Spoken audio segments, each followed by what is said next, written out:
আজ সকাল 10টায় বাংলাদেশ জামায়াতে ইসলামীর কেন্দ্রীয় কার্যালয়ে এক গুরুত্বপূর্ণ সৌজন্য সাক্ষাৎ অনুষ্ঠিত হয়েছে। জাপানের ঢাকাস্থ মান্যবর রাষ্ট্রপতি মিস্টার সাইদা সিনিজি সাক্ষাৎ করেন বাংলাদেশ জামায়াতে ইসলামীর আমির ডক্টর শফিকুর রহমানের সাথে।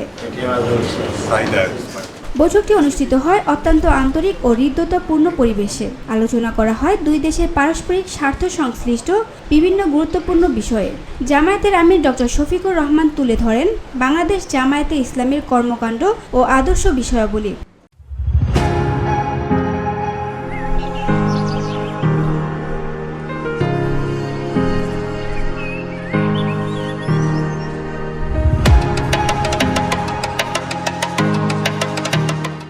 তিনি বলেন, দেশে বাক স্বাধীনতা ও ধর্মীয় অধিকার আজ হুমকির মুখে। আওয়ামী লীগ সরকার একাধিক নির্বাচনে প্রহসন করেছে, ধ্বংস করেছে নির্বাচন ব্যবস্থা।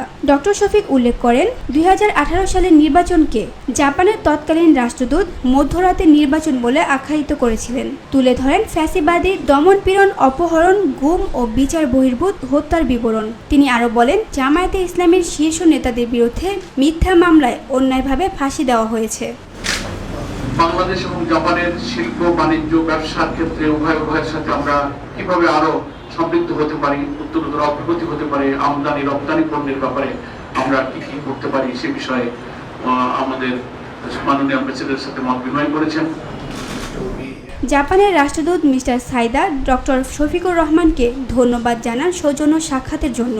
তিনি বলেন, জাপান বাংলাদেশে অবাধ, সুষ্ঠু ও শান্তিপূর্ণ নির্বাচন দেখতে চায়। উভয় দেশের মধ্যে বিদ্যমান সম্পর্ক আরও জোরদার হবে বলেও তিনি আশাবাদ ব্যক্ত করেন। বৈঠকে আরও উপস্থিত ছিলেন সদ্য কারামুক্ত মজলুম জননেতা এটিএম আজহারুল ইসলাম, নায়েবে আমির ডক্টর সৈয়দ আবদুল্লাহ মোহাম্মদ তাহের, মাওলানা আনম শামসুল ইসলাম, সেক্রেটারি জেনারেল অধ্যাপক মিয়া গোলাম পরোয়ার সহ কেন্দ্রীয় নেতৃবৃন্দ। We extend the message, our strong commitment to further support the Bangladeshi nation and